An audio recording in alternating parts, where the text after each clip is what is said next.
kenapa bisa meningkatkan kualitas hubungan suami istri? Karena dengan berkontrasepsi, bapak dan ibu tidak perlu khawatir lagi akan terjadinya kehamilan yang tidak direncanakan. Jadi kualitas hubungan dengan suami atau dengan istri tentunya akan semakin erat dan semakin berkualitas.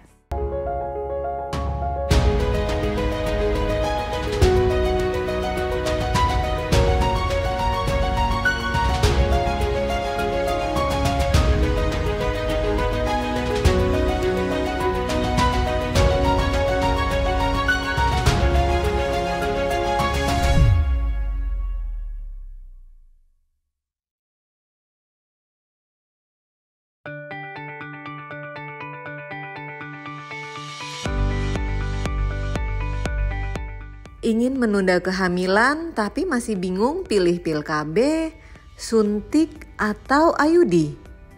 Atau tak berani pakai kontrasepsi karena takut dengan efek sampingnya seperti berjerawat ataupun jadi gemuk? Tenang saja, saat ini tersedia beragam pilihan metode kontrasepsi yang bisa kita pilih sesuai dengan kondisi tubuh masing-masing loh. Agar tidak salah pilih kontrasepsi, simak video ini sampai akhir ya.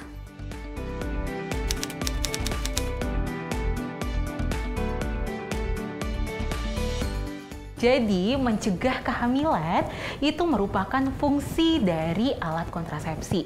Nah, selain mencegah kehamilan, kontrasepsi juga berfungsi untuk memberi jarak antar kehamilan. Nah, manfaat apa aja nih yang bisa kita dapat dengan menggunakan alat kontrasepsi selain efek kontrasepsinya tadi? Nah, yang pertama, dengan menggunakan kontrasepsi bisa mencegah terjadinya stunting atau gangguan tumbuh kembang pada anak dan juga meningkatkan kesejahteraan keluarga. Nah, caranya gimana? Nah, dengan berkontrasepsi kita bisa mengoptimalkan tumbuh kembang anak.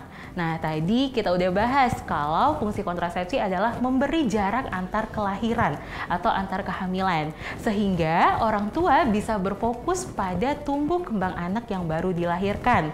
Nah, kemudian selain berfokus atau memberikan perhatian kepada anak, tentunya juga memaksimalkan asupan nutrisinya, terutama pada 1000 hari pertama kehidupan yang dimulai dari awal kehamilan sampai anak berusia 2 tahun.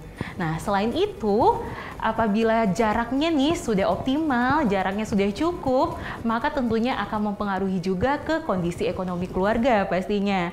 Nah, bapak dan ibu juga bisa menentukan bagaimana kedepannya planning atau perencanaan terkait perekonomian. Nah, tentunya hal ini akan meningkatkan kesejahteraan keluarga. Nah, yang kedua manfaatnya adalah mencegah atau menurunkan resiko kematian ibu dan anak. Nah, tadi kita udah bahas juga kalau penggunaan kontrasepsi ini membantu untuk menjarakkan kehamilan. Nah, di mana jarak kehamilan yang terlalu dekat itu akan meningkatkan resiko terjadinya kematian ibu ataupun anak. Nah, jadi sangat penting ya menggunakan kontrasepsi untuk menurunkan resiko kematian ini. Kemudian manfaat yang ketiga. Nah, manfaat yang ketiga adalah penggunaan kontrasepsi dapat membantu untuk meregulasi siklus menstruasi dan juga mengurangi nyeri menstruasi. Nah, biasanya manfaat ini didapatkan pada penggunaan kontrasepsi pil KB. Nah, jadi terutama pil KB yang kandungannya adalah hormon kombinasi. Penggunaan pil KB ini dapat membantu untuk meregulasi siklus menstruasi agar wanita menstruasinya tetap lancar nih setiap bulannya dan juga mengurangi nyeri menstruasi. Nah, kemudian manfaat selanjutnya, penggunaan pil KB atau penggunaan kontrasepsi itu dapat membantu untuk mengatasi jerawat. Nah, yang biasanya kita tahu bahwa penggunaan pil KB banyak yang khawatir malah jerawatan gitu ya. Nah, justru sekarang sudah ada pil KB yang digunakan untuk membantu mengatasi jerawat hormonal. Nah, jerawat hormonal ini kaitannya biasanya pada wanita yang mengalami kelebihan hormon androgen. Nah, dan manfaat selanjutnya nih adalah untuk meningkatkan kualitas hubungan suami istri. Ini manfaat yang bisa didapatkan. Kenapa bisa meningkatkan kualitas hubungan suami istri? Karena dengan berkontrasepsi, bapak dan ibu tidak perlu khawatir lagi akan terjadinya kehamilan yang tidak direncanakan. Jadi kualitas hubungan dengan suami atau dengan istri tentunya akan semakin erat dan semakin berkualitas.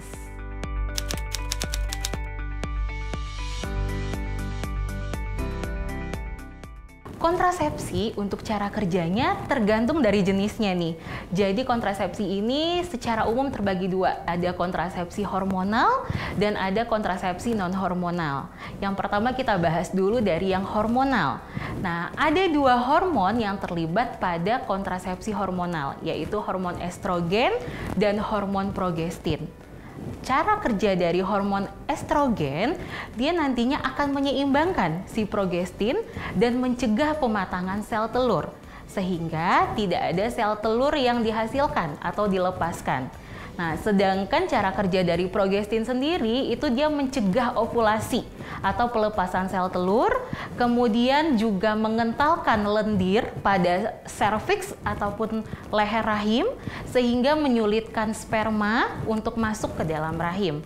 Dan cara kerjanya yang ketiga adalah mempengaruhi kondisi dinding rahim sehingga tidak memungkinkan untuk terjadinya perlengketan atau implantasi dari zigot atau hasil pembuahan sehingga akan mencegah terjadinya kehamilan. Nah, si estrogen dan progesteron ini dia akan bekerja sama untuk mencegah terjadinya kehamilan. Itu untuk kontrasepsi yang hormonal. Kalau yang non-hormonal tergantung jenis kontrasepsinya. Contohnya yang non-hormonal yang biasanya paling sering dikenal adalah kondom. Nah, kondom ini bekerja mencegah kehamilan dengan cara menampung sperma yang dikeluarkan ke dalam kantung tadi. Nah, bentuk dari kondom kan adalah sarung ya. Nah, nanti sperma yang diejakulasikan akan ditampung di dalam kondomnya sehingga tidak masuk ke dalam vagina. Nah, yang kedua misalnya contoh yang non-hormonal itu ada IUD. IUD ini akan menciptakan lingkungan yang toksik di dalam rahim sehingga tidak memungkinkan sperma untuk membuahi sel telur. Nah, kemudian juga pergerakan spermanya jadi lebih lambat sehingga kehamilan bisa dicegah. Nah, seperti itu kurang lebih cara kerja dari kontrasepsi.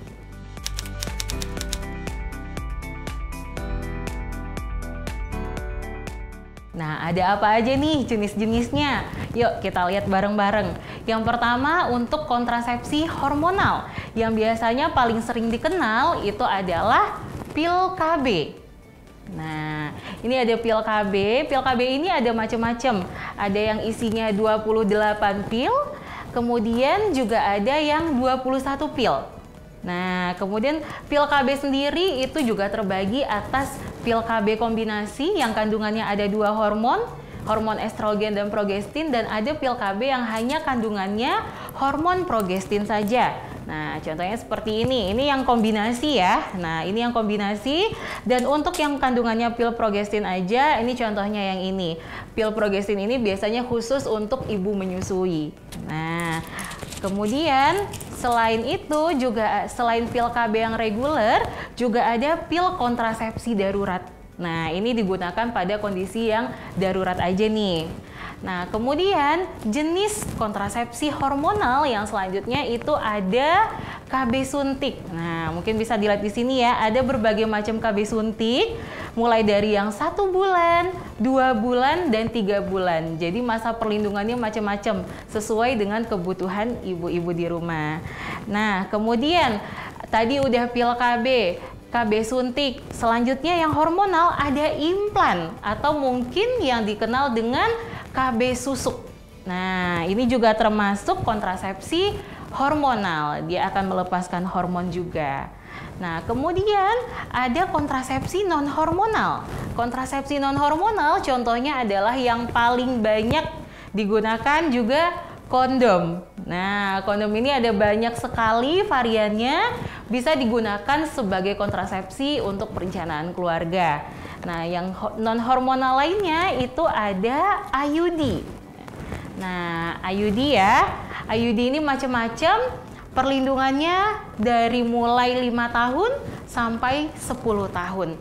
Jadi banyak sekali pilihan IUD yang bisa ibu-ibu gunakan sesuai dengan kebutuhannya dan berapa lama ingin menggunakan kontrasepsi.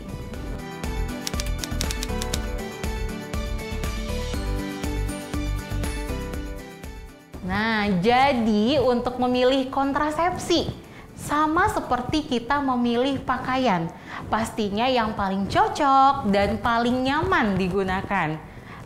Namun, ada beberapa hal nih yang harus diperhatikan. Seperti yang pertama, berapa lama ingin menggunakan kontrasepsi? Nah, karena kontrasepsi ini ada yang untuk jangka panjang dan ada yang untuk jangka pendek. Yang kedua, yang harus diperhatikan, apakah ada riwayat penyakit tertentu atau alergi terhadap zat tertentu. Nah, ketika kita sudah bahas bahwa ada kandungan hormon pada kontrasepsi, mungkin saja pada beberapa wanita itu ada yang sensitif ya terhadap kandungan hormon. Jadi harus diketahui dulu nih sebelum menggunakan kontrasepsi apakah ada riwayat seperti itu. Dan yang ketiga yang harus diperhatikan adalah apakah ada kesulitan. Nah, kesulitan seperti apa? Kesulitan untuk kontrol ataupun kesulitan untuk mengingat minum pil atau minum obat setiap hari. Tadi salah satu jenis kontrasepsi kita ada pil ya. Nah, pil ini harus dikonsumsi setiap hari. Itu juga perlu dipertimbangkan apakah si ibu atau si wanita ada kesulitan untuk mengkonsumsi obat setiap hari, atau kalau butuh kontrol seperti penggunaan KB suntik yang harus disuntikan setiap 1 bulan, 2 bulan, atau 3 bulan, apakah ada kesulitan untuk mencapai vaskes terdekat. Jadi hal-hal ini harus dipertimbangkan sebelum memilih kontrasepsi.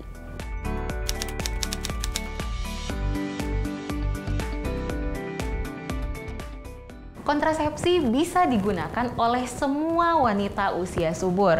Namun tentunya tetap perlu memperhatikan beberapa hal tadi yang sudah kita bicarakan terkait bagaimana cara menentukan kontrasepsi yang tepat, terutama terkait penyakit.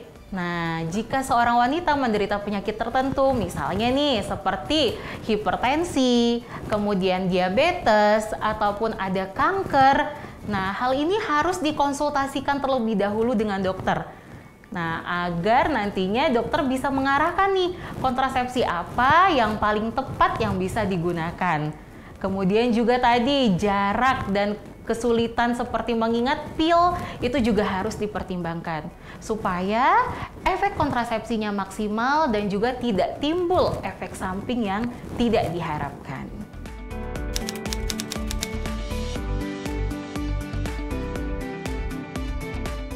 Untuk penggunaan kontrasepsi, itu kita lihat, memang ada kontrasepsi bahkan yang digunakan untuk jangka panjang. Namun secara umum, penggunaan kontrasepsi untuk jangka panjang itu tidak masalah. Nah, di sini yang sering dikhawatirkan oleh para wanita adalah efek dari kontrasepsi ini terhadap kesuburan. Nah, jadi ayo kita bahas satu-satu ya, tergantung jenis kontrasepsinya. Untuk pil KB, pil KB ini merupakan jenis kontrasepsi yang paling gampang kembalinya kesuburan atau paling cepat. Nah, jadi setelah berhenti menggunakan pil KB, kesuburan akan kembali segera dalam beberapa hari. Jadi ibu bisa langsung merencanakan kehamilan. Nah, tidak perlu khawatir nih terkait kesuburannya tertunda. Nah, kemudian yang kedua, untuk kontrasepsi yang memang diperuntukkan untuk jangka panjang, seperti implan yang masa perlindungannya sampai 3 tahun, dan IUD yang masa perlindungannya bisa sampai 10 tahun. Nah, bahaya nggak kalau jangka panjang? Nggak bahaya, nggak masalah, karena memang diperuntukkan untuk perlindungan dalam jangka waktu yang lama. Dan jika dilepas, kesuburan juga akan kembali. Karena yang perlu kita tahu bahwa perlindungan dari kontrasepsi itu sifatnya reversible, artinya bisa kembali lagi, bukan permanen ya. Nah, yang ketiga ini biasanya nih yang paling sering jadi keluhan di rumah kalau penggunaannya KB suntik. Memang dalam penggunaan KB suntik, setelah berhenti menggunakan KB suntik itu butuh waktu beberapa bulan untuk kembali subur lagi. Namun tidak perlu khawatir, hanya butuh waktu saja, bukan berarti ibu tidak subur lagi setelah berhenti menggunakan KB suntik. Nah, biasanya butuh waktu sekitar 6-12 bulan untuk kesuburan kembali lagi setelah berhenti menggunakan KB suntik. Jadi secara umum tidak ada masalah menggunakan kontrasepsi untuk jangka panjang.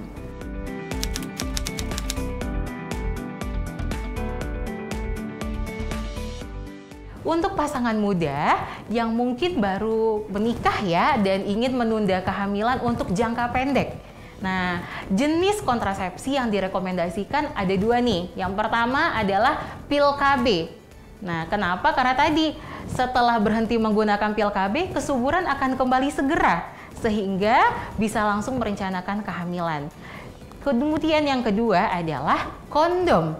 Nah, kenapa kondom ya? Karena hanya digunakan ketika berhubungan dan digunakan oleh si bapak gitu ya. Dan kemudian kondom ini juga tidak mempengaruhi hormonal sehingga tidak perlu khawatir terkait gangguan atau masalah kesuburan.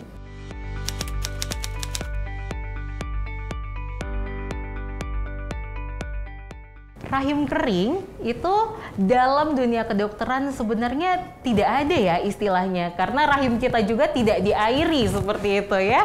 Nah, jadi istilah rahim kering ini itu mengacu pada gangguan infertilitas atau sulit hamil tadi ya. Nah, biasanya ini dikhawatirkan pada pasca penggunaan KB suntik tadi yang butuh waktu lagi untuk kembali ke kesuburan. Jadi nggak ada tuh yang namanya kondisi rahim kering.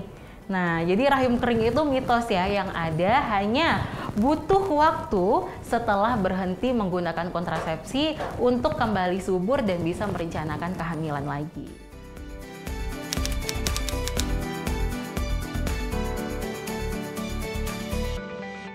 Jadi penyebab kondisi tersebut itu karena kandungan hormonnya yang tinggi. Nah, jadi dulunya kontrasepsi itu mengandung hormon yang dosisnya cukup tinggi.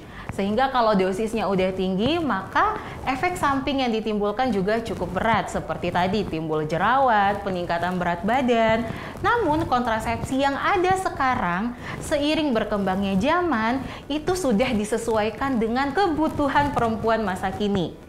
Nah, kebutuhannya jadi kontrasepsi yang ada sekarang itu kandungan hormonnya itu sudah sangat rendah sehingga sangat minimum efek samping. Jadi untuk efek samping terkait peningkatan berat badan, timbulnya jerawat itu tidak perlu dikhawatirkan.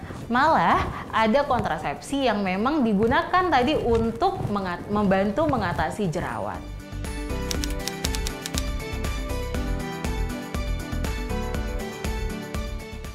Jadi kalau misalnya timbul masalah tadi seperti kenaikan berat badan, kemudian muncul jerawat, dan si wanita tidak nyaman dengan efek tersebut, maka tidak masalah untuk mengganti jenis kontrasepsi. Nah, karena kenyamanan seorang wanita dalam menggunakan kontrasepsi itu juga hal yang sangat penting pastinya. Nah, jadi kalau biasanya tadi muncul pada penggunaan kontrasepsi hormonal, maka bisa disarankan untuk beralih ke kontrasepsi non-hormonal. Tadi seperti kondom atau IUD. Nah, dengan menggunakan kontrasepsi non-hormonal tidak perlu khawatir terkait efek samping tadi.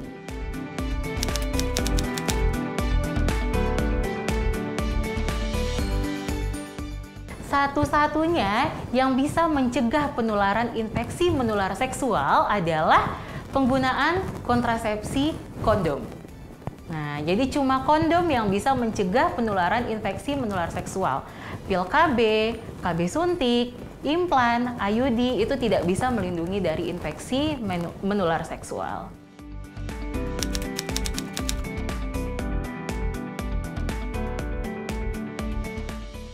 Untuk memulai kontrasepsi, disarankan pada hari pertama menstruasi. Atau cara lain yang harus dilakukan adalah pastikan dulu tidak sedang dalam keadaan hamil. Jadi bisa melakukan test pack. Nah, karena sebelum memulai kontrasepsi, hal yang paling penting dilakukan adalah pastikan bahwa ibu tidak sedang dalam keadaan hamil. Nah, setelah dipastikan tidak dalam keadaan hamil, maka ibu bisa memulai kontrasepsi apa saja. Bisa pil KB, KB suntik, implan, IUD. Nah, karena nggak mungkin ya kita pakai kontrasepsi dalam keadaan sudah hamil.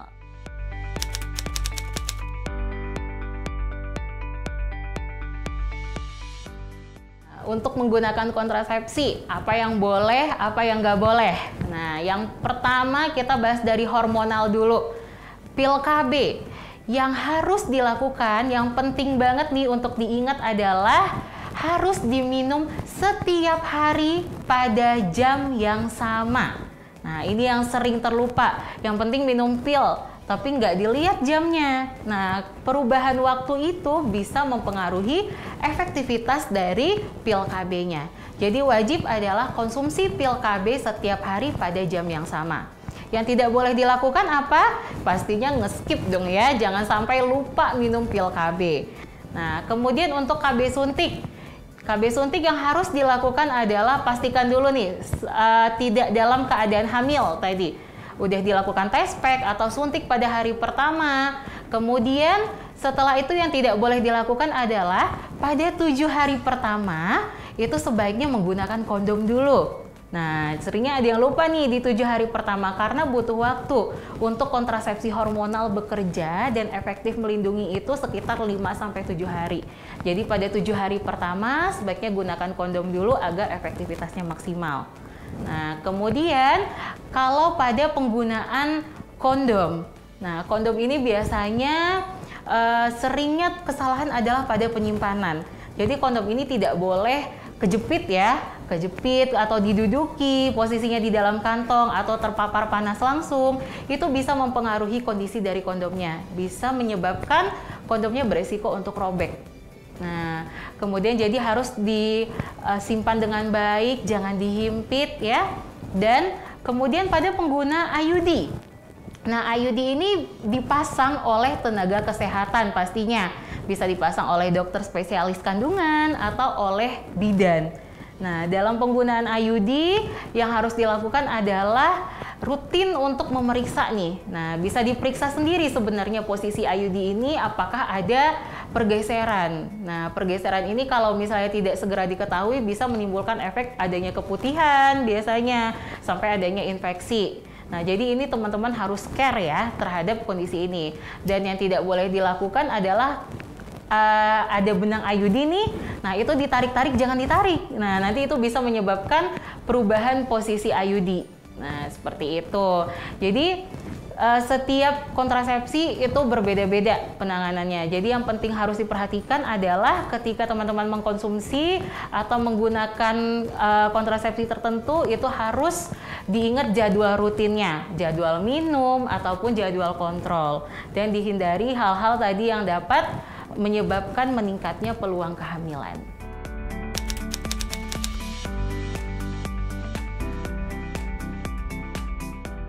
Untuk mendapatkan kontrasepsi itu tergantung jenis kontrasepsinya nih. Nah, kalau seperti pil KB itu bisa didapatkan di apotik ataupun di klinik bidan dan juga di praktek dokter kandungan. Nah, untuk yang jenis suntik itu biasanya kita dapatkan di klinik bidan ataupun di klinik dokter atau di klinik dokter kandungan juga ada. Nah, kalau untuk implan juga sama ya, karena pemasangannya membutuhkan bantuan dari tenaga kesehatan. Implan IUD itu biasanya kita dapatkan di praktek bidan atau di praktek dokter kandungan. Kemudian untuk kondom, nah kondom ini paling gampang untuk bisa didapatkan di minimarket, kemudian bisa di apotik juga. Yang paling gampang deh kalau untuk kondom. Nah, jadi nggak ada alasan lagi nih untuk bingung memilih atau menggunakan alat kontrasepsi.